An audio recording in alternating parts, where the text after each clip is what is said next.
This is the Herbalists Without Borders Herbal Action Podcast, connecting you to our community herbalists and health justice activists. HWB is a nonprofit devoted to providing compassionate, holistic care to communities in need. We believe that healthcare is a right, not a privilege. I'm Denise Cusack, Executive Director of Herbalists Without Borders.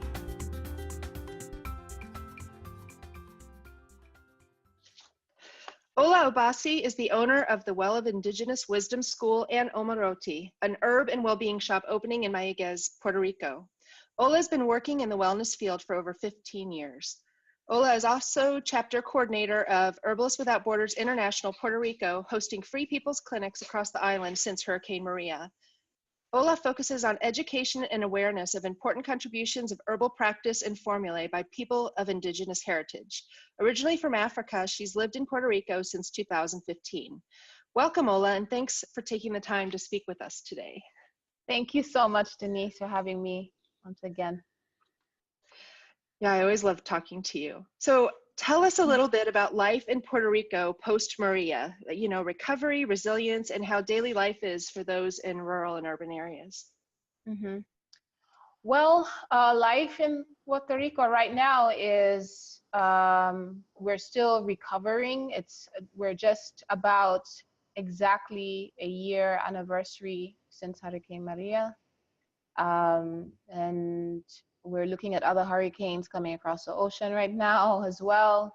I heard there's one actually headed for the Philippines, and we all know the one going to the Carolinas, or having gone through the Carolinas. So we are still rebuilding and still we're still healing our trauma from the hurricane. And I must mention that the hurricane brought up a lot of these issues, trauma, and the realization of our colonial status here.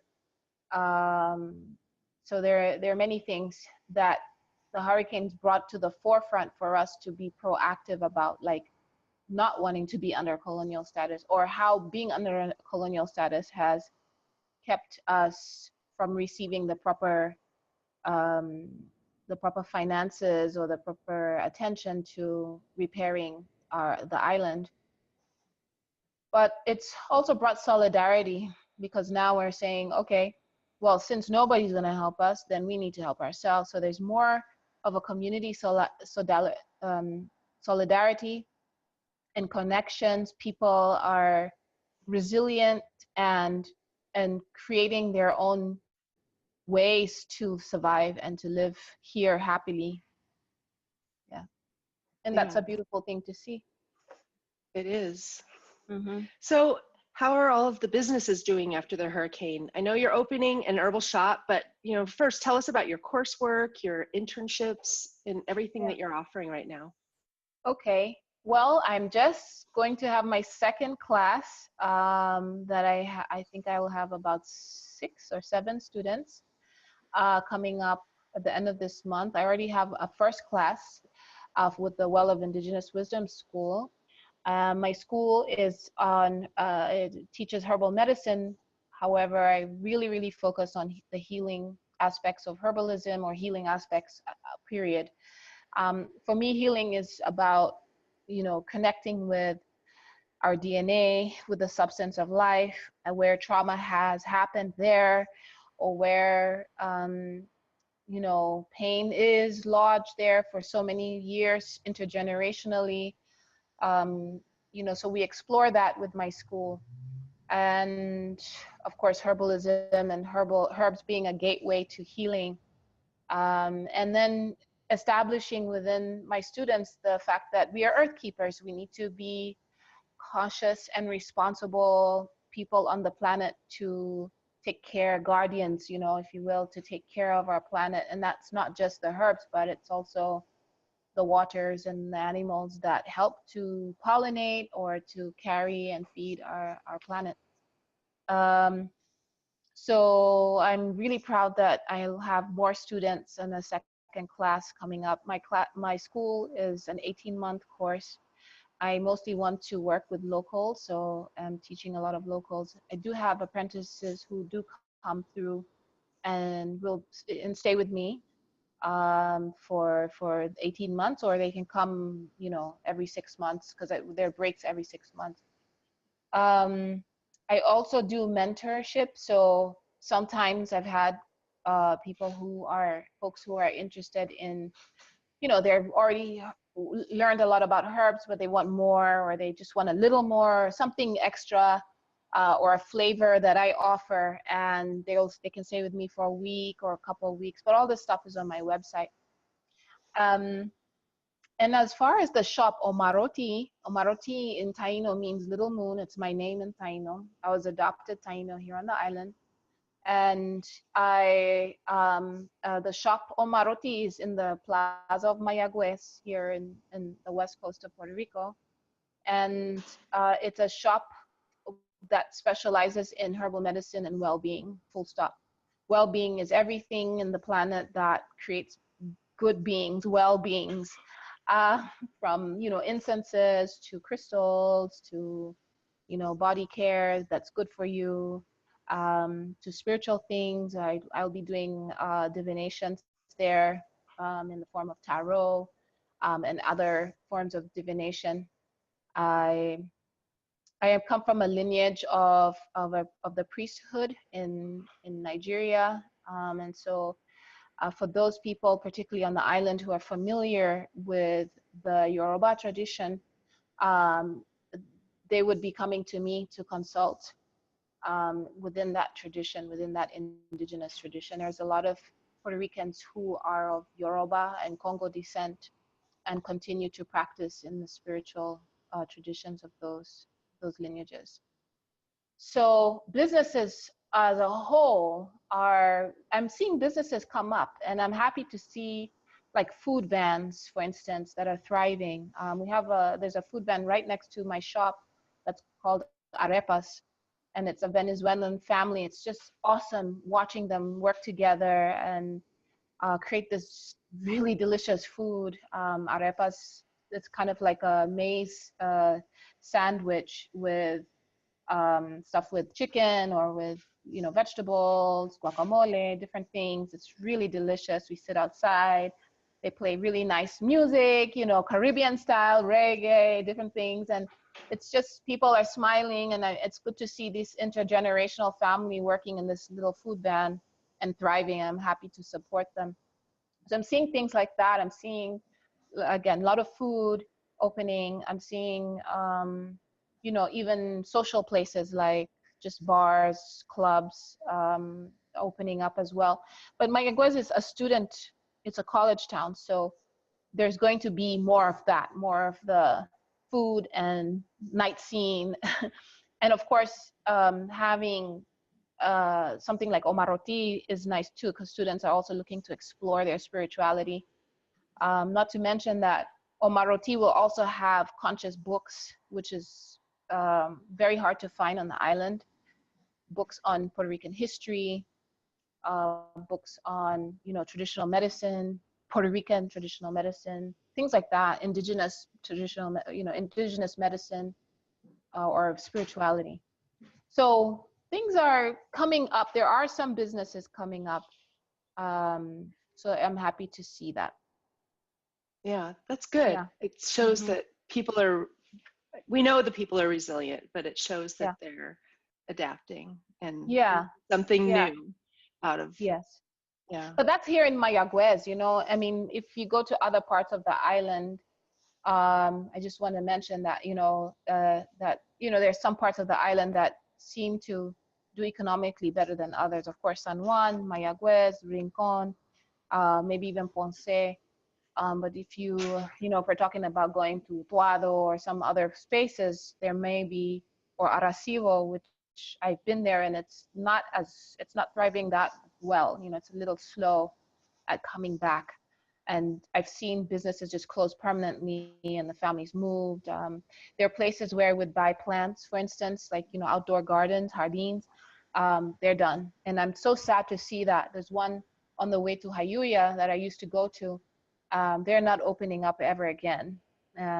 everything's destroyed. The wood is exactly the way Maria left it. And, you know, it's hard to look at that, you know, and remember the customer service and the plants and what it was like before. And now it's just whatever Maria left. Right. Yeah. For you, though, you mentioned you now have a rental apartment space where you host visiting volunteers that can help you support the Yes. Free People's Clinics and for students Yeah. taking courses. Can you tell us Yes. more about that? Yeah, sure. So I live in a house that has a little apartment. It's actually 2-bedroom apartment. It's not that little, but it's connected to the house, but with a different separate um, entry and exit. And, you know, it's got its own amenities. I think there are 2 bathrooms. I know there are 2 bathrooms and uh, a kitchen, you know, nice back porch that's shared with my house. And I actually have an apprentice who'll be staying with me for a year and a half. She'll be staying there, but there's plenty of room for uh, you know, individuals who want to come and volunteer for the Free People's Clinic, or who just want to work with me as far as apprenticeships or mentorships, um, or just visit, you know, visit the island and contribute, however, through other connections or a connection with me or other connections that they might have in humanitarian arenas. But I would like to attract that kind of person to the apartment, persons who are interested in humanitarian work, persons who are interested in learning about another culture and being humble and open to learning and receiving, you know, course on the culture here and the traditions here. Uh, my plan is always, you know, with whoever may be coming in, to teach at least one course on decolonizing, what it means to decolonize the mind, you know, period, as far as herbalism as well, but also just in general, like how to have the lens of a person who is, you know, decolonized from, because our education system, Western education system, Western lifestyle has often, you know, groomed us to, uh, you know, to not see that there are behaviors and mentalities that are actually colonial, that are not welcome in societies like here in Puerto Rico, or anymore at least, you know. And they could be political or economical and social particularly, but we just want to bring more awareness to people how to behave in different cultures, how to perceive in different cultures, and if they're here as herbalists, how to also perceive as herbalists, you know, how to decolonize herbalism. Exactly.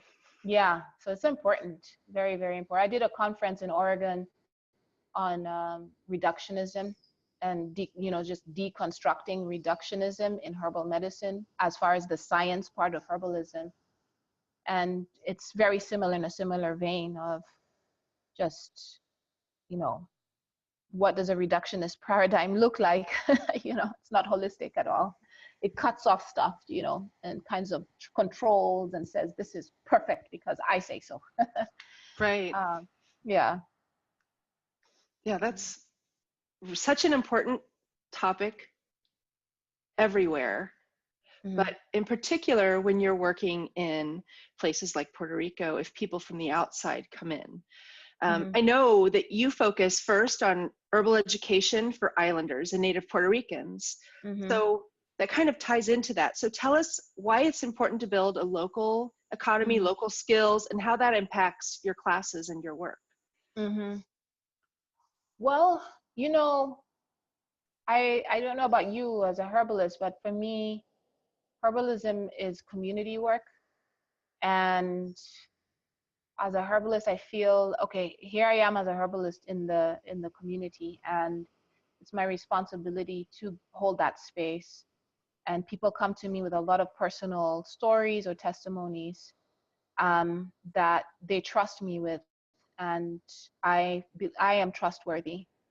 And this, me as the same person with all those stories could easily destroy people, right? Because Right. you know, if I wanted to, and which I would never do that. But what I'm trying to say is that we need to, I as a herbalist feel responsible to gain trust with people and to help people feel, people who need healing or seeking healing. And every single individual on the planet always needs someone to trust, someone to go to. We all have problems or feel vulnerable at a time in our life or get embarrassed about something. And, you know, we need to feel we can rely on someone. And establishing that rapport with people is important to me, and especially as a teacher or as a leader. So I choose to work predominantly with locals for that reason, because there's an intimacy, there's a personable relationship, and that bond and that trust beyond, these are the notes, do this homework, you know, kind of relationship. There is, you know, oh, I saw you in the market yesterday, but you look sad. Or, oh, Ola, I need to talk to you. Something is happening with me. Can I come over to your house? You know, there's the in-between personable events that happen in our life that develop a bond, and that is community service to me. So that's why I choose to work with locals, because they're in my community, and I know that if something were to happen to me, or if I needed them, let's say, you know, I'm tired of working at the shop or I want to give it away, that they would be the ones to take over, because they've also developed that trust and that bond with me. So there's this interactive relationship that it's a foundation. It's creating a foundation. That's why I choose to work with locals predominantly. Yeah, Yeah. exactly. So with your classes, you focus on your early herbal classes, you focus both on herbalism and spirituality. Can you tell Mm-hmm. us more about why that's important to you and how that Mm-hmm. is involved with herbalism? Mm-hmm. Well, as I had mentioned with herbalism, you know, deconstructing reductionism in herbalism, I've seen, you know, herbalism practice as some people practice herbalism more on a pharmaceutical paradigm. You know, take echinacea for flu, you know, take feverfew for a migraine headache. And we both know that, you know, there are many other things feverfew can do as well as echinacea. So, uh, you know, and then there's the holism aspect of plant medicine where, you know, you don't just, because there's that herbalism of, you know, this capsule, curcumin, for instance, you know, from curcuma, from turmeric, as a constituent of turmeric. But as for me, I think that it could work for some cases, maybe severe liver damage or hepatitis or something like that for a short period of time. But I really believe that the curcumin needs its other constituents in turmeric to really optimally work in the body. So I feel that, you know, it's important to perceive life holistically. And if we practice herbalism without considering and honoring the magic and the mysticism that has created these plants and brings these plants back, brings these plants growing in cracks, in abandoned places, creates these colors. Have you ever seen the flower of passion flower?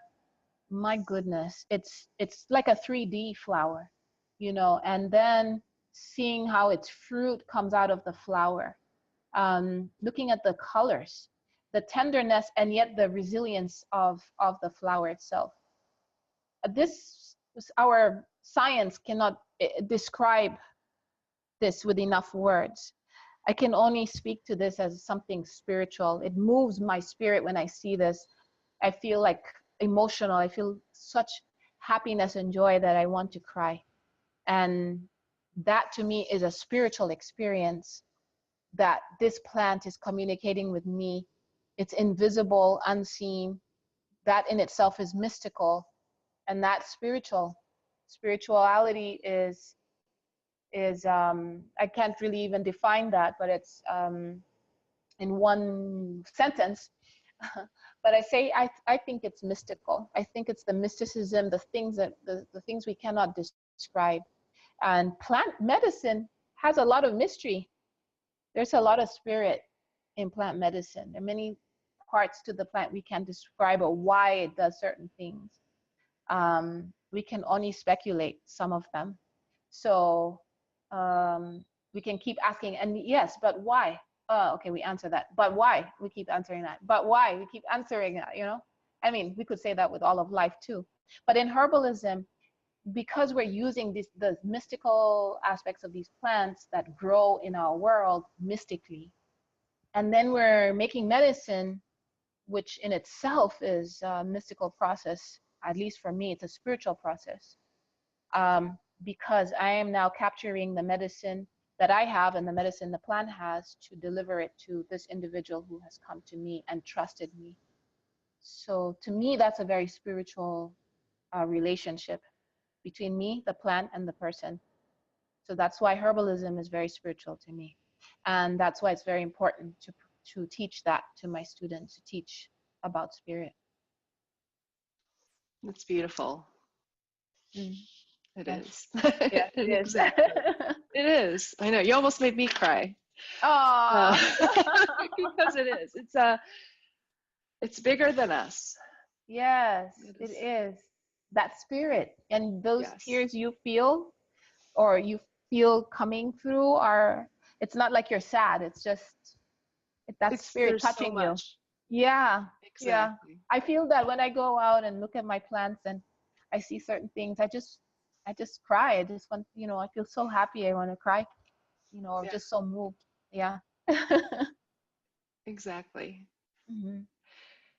So in kind of switching from the beauty and wonder of the herbal world, so I know that you've been traveling around the island, and you've been hosting Free People's Clinics since Hurricane Maria. You've been to Jayuya, Mayaguez, Humacao, Vieques, Ponce. Can you tell us some more about the Free People's Clinics and your work around the island? Mm-hmm. Well, I yet have to, making connections with Vieques. I haven't been there yet, but I hear there's a big need there. So I'm going to be on my way there at some time soon, as soon as I get a connection. I just want to say that sometimes getting connections with people is very, very slow here on the island. We're on island time. And, just sort of like getting things done is really, really slow. But since Hurricane Maria, most of my energy has been in Jayuya. I have had the Ponce, Humacao, and my relationship with Humacao is very strong. We want to start to do clinics there often. And of course, Mayaguez, where I am, where I just stay at the plaza and have people come to me. It's still slow in Mayaguez too. I think the clinic in Jayuya has been my favorite and most successful clinic there.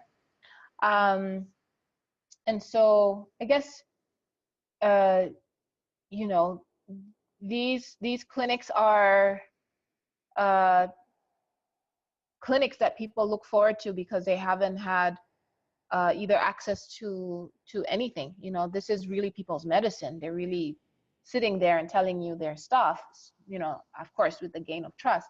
So, it's something that people are looking for. There's a lot of therapeutic moment, even if it's 15, 20 minutes together. It's a therapeutic moment, but it's really, really exhausting. Because sometimes I could have at least 15, 20 people, and after that, I'm just tired. I just want to go home. It's done, and it's back. I don't take breaks because I just feel, unless I've got to go to the restroom or something, I just like to keep it going and going and going.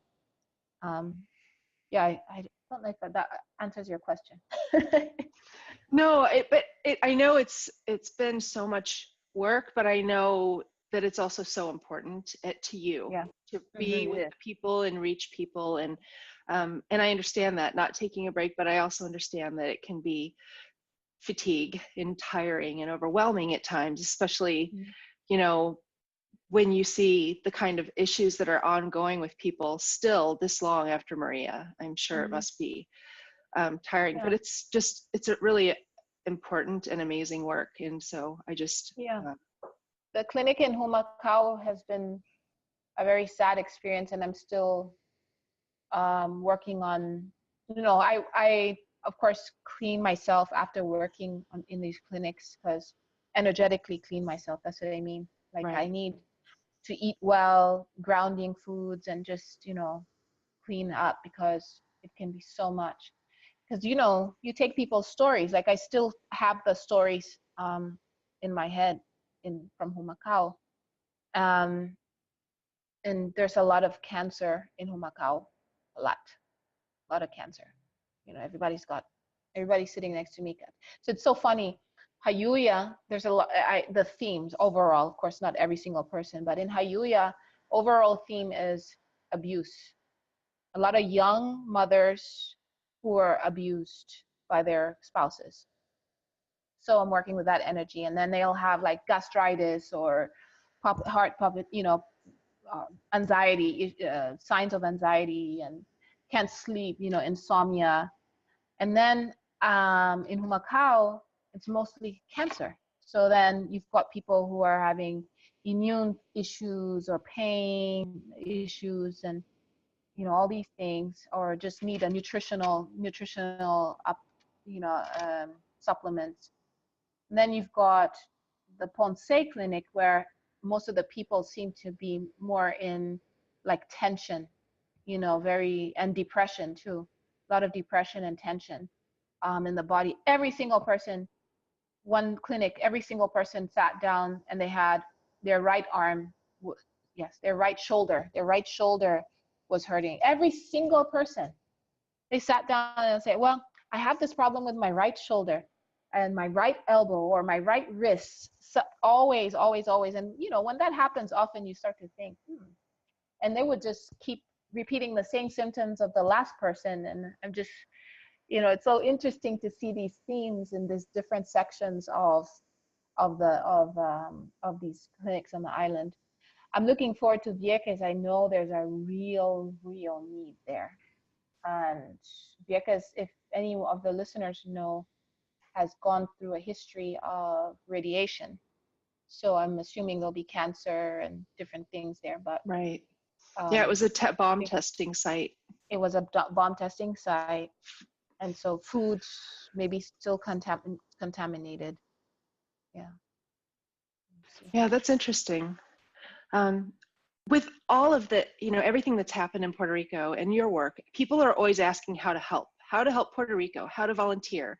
So how can people best support and aid Puerto Rico? You know, with Herbalists Without Borders, we want to focus on like non-colonizing, anti-oppressive, you know, supporting and respecting the Puerto Rican culture, language, indigenous knowledge, and the island autonomy. So what can people do, and how can people help and support? Well, I think work in Puerto Rico. Sure, thank you. Well, you know, I'm a personable person, so I really do like phone calls, phone calls, emails. You know, like if people are really serious, they will actually go the next step and make that call or send a personal email to me. So I really ask people to sit down and connect with what their desires are, and connect with me, and then we will have a conversation to understand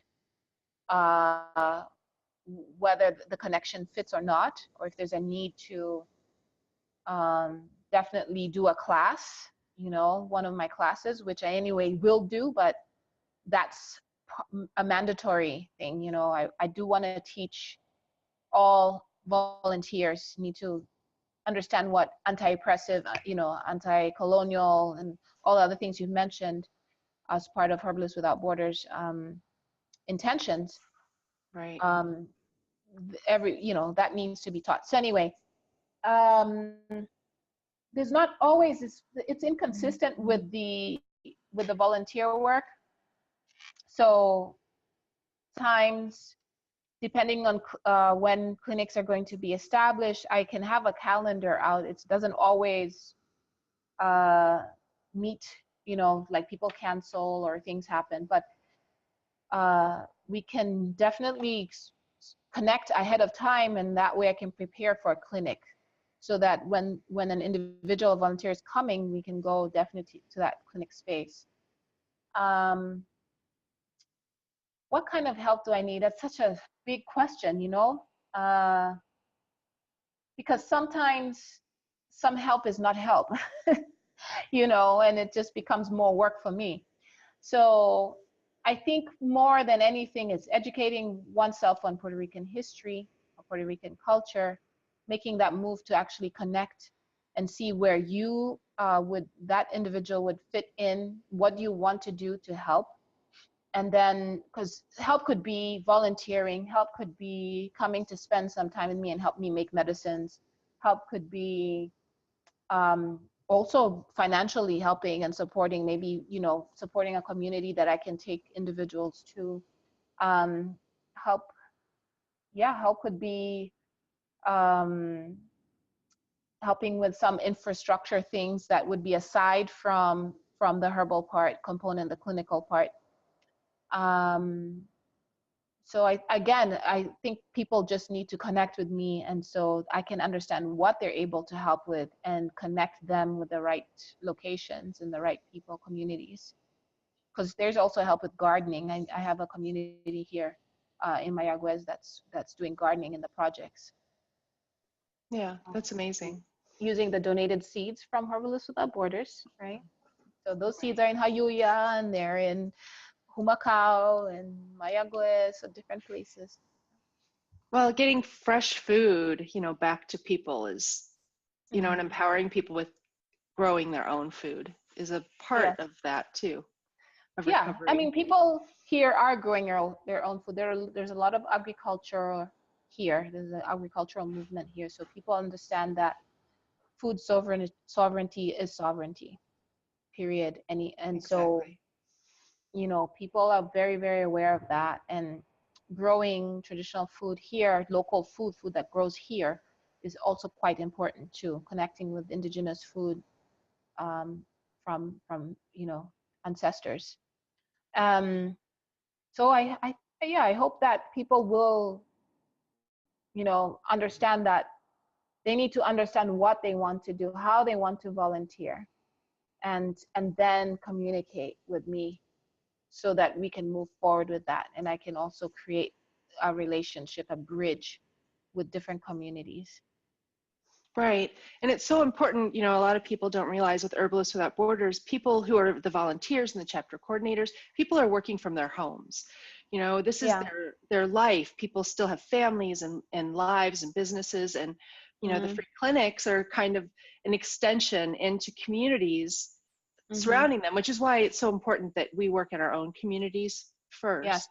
But, you know, I know with Puerto Rico, it's very important too, just because the needs were so great that it can help to have additional support in people, but people need to be the right people.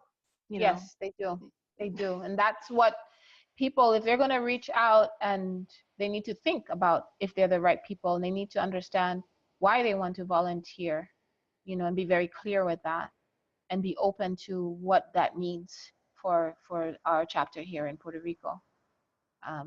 So I think that's the best advice I can give as far as people who want to volunteer. The question is, why do you want to volunteer? Be clear about what you want to volunteer for. It could be a list of 5 things, and then move forward. Exactly. Well, thank you for taking time to speak with us today. This is just, you know, your work is always so inspiring and amazing, and I love being able to share you with people. You know, I do. I love it. I like to share me too. I like to share you with share us. Yes. Oh my God, that came out in so many different ways. But yeah. Anyway. I feel like a plant right now, just like a dandelion flower with my little white seeds. Yes, let's share. Blow me in the wind. Share. Yes, we are blowing in the wind. Yes, blow in the wind. Yeah. So for everyone, so thank you to Ola Obasi and Well of Indigenous Wisdom School and Omaroti for speaking with us today about Puerto Rico and all of your amazing work. So for listeners, to learn more about Ola, visit her website at wellofindigenouswisdom.com, or find more information about the podcast at the blog post about this podcast. We'll have all of Ola's links and info so that you can find out more and get in contact with her if you're interested in learning more about her classes, her to visiting, Puerto Rico, or any of her workshops. She just, she has a lot of amazing work. So I'm sure that everyone will be there. Whoa, that's a lot of people. Wait. We'll blow in the wind. Yes, blow in the wind. They're like all blow here in my yard. Yes. Well, no, thank you, really. Thanks, Denise. Yeah. Thank you so much for this opportunity. As always, I appreciate you. Thank you. I appreciate you too. Thank you for listening to this episode of Herbalists Without Borders. We're a network of herbalists, traditional healers, complementary and alternative medicine clinicians, botanical medicine makers, herb growers, students, and just folks interested in the role of plants and wellness, sustainable agriculture, preservation, and restoration. If you value this content, please go to herbalistwithoutborders.weebly.com to make a donation or join as a member today. Support down to the ground green medicine in your community.